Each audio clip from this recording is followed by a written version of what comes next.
Greetings, YouTube model people. How is it going? All right, coming at you here with another episode of the Sunday Morning Model Cars and Coffee, the series hosted by Paul over at Left Coast Model Car Builds. Left Coast Model Car Builds here on YouTube, and as always, Paul, thank you for this series. Okay, it is, gotta look over here. I didn't look up my dates here. It is an interesting day. It is Sunday, March 15th. It's also, just coincidentally, USAC final reveal day, which I plan to do here later today to final reveal my project. I'm pretty happy how it came out. So, stay tuned for that video to drop here very soon. And this one is my episode number, and you have to bear with me, guys. I got to stand up and look for this one. Yeah, I think we're up to episode number 46 here. Keep me honest. I'm pretty sure that's what it is. But yeah, so lots of cool things going on. As I said, the USAC final is today. Very interesting to see what people have come up with this awesome Camaro kit. But anyway, that's a separate kind of thing. But just as a heads up, because I know a lot of you folks are aware of it or are in it. I also dropped yesterday a channel update video for myself. I haven't done one in a while. I did it from the road while driving, which people seem to like to see sometimes, and all that good stuff. So yeah, but enough of all of that. We're going to take a look at this build here. It's got an interesting little history to it. It became basically a candidate for the Shelf of Doom, or whatever you want to call it, the Zombies projects for quite a while. But then we dusted it off and finished her up. So with all that being said, let's go check it out and see what we have. Here we go.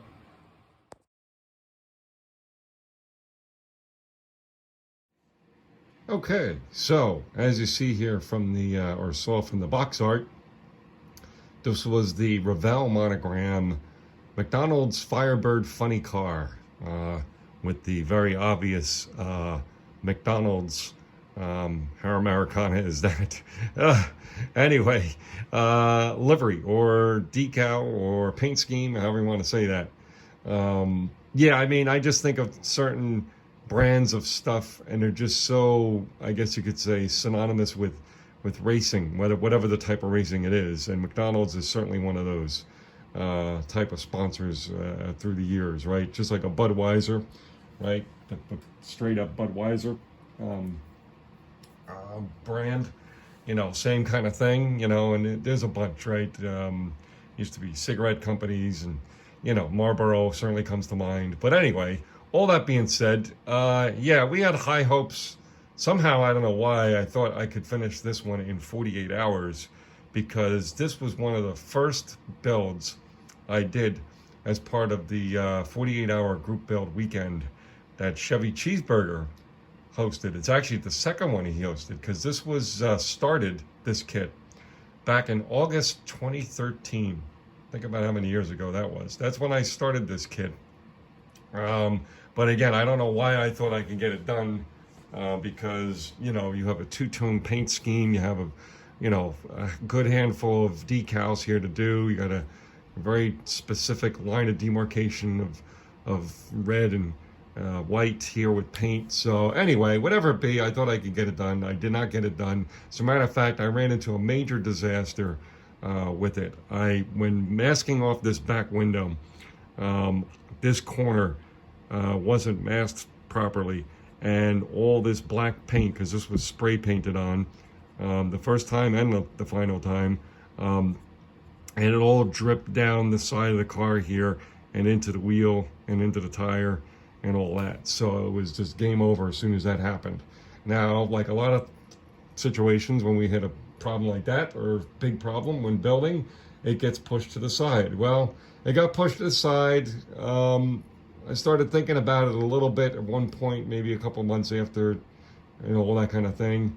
And I made the determination that, okay, since I'm going into the 2014 model show series, right? Or not series, but a season, right? I said, okay, I'll keep my eye out for this kit. When I see it, I'll buy it. And then because I wanted to get another body, I didn't want to try to strip and get all that thick paint off of there. It was just not going to work. So I said, all right, when I see the kit at a show, I will buy it and then I will finish it up. Well, believe it or not, I didn't see this kit for years. And I think I eventually bought it off the internet. I don't think I ever saw this kit again, which is pretty strange because these kind of kits, funny cars, NASCARs, and even the Top Fuel dragster, long, thin cars, you know, race cars, dragsters, they became pretty hard to find eventually. And then now, you know, I got to be honest, you go out to eBay for especially the Top Fuel dragsters, the long, thin ones, the older kits, you know, the Valvoline, the Jolly Rancher, I'm trying to think of some of the Pennzoil was one of them, I think. They're hard to find. They're kind of pricey, right? So anyway, kind of going into a whole bunch of tangents here. Finally, we came along with, I think it was the first time someone did this. Charlie Mack hosted, along with Tim at Throttle Power, a Finish It Up in February in 2021. So this kit actually became a candidate for that. And I finished it up as my first build as Finish Up February, and it was finished on February 13th, 2021. So there you go, all the long short of it. Sorry for such a long story, but this one had quite a journey. And this thing is definitely not a pretty build. It's got a lot of problems on it still, but it certainly you know, got to the finish line, no pun intended. You know, I did the engine and all that very well. It's all glued down now. You know, whatever reason I did that, I don't know why, because, you know, for me, box stock, it was, you know, the engine came out decent and all that good stuff. So that's it, folks. Sorry for the long-winded stuff, but I hope you found some of that interesting or entertaining or reminiscent. Here, I'll even show you the box art again. Pretty cool, right? These classic monogram Revell boxes that show the build. A couple pictures of the build on the side, which I love. You know, I mean, retro box art is cool too, but I honestly like to see a built model on the box art as well, even if it's just one picture. So that is all for this week, folks. Thanks for tuning in. Your support is always appreciated. So again, thank you so much, and I hope you have a good rest of your weekend, and take care. Okay, cheers.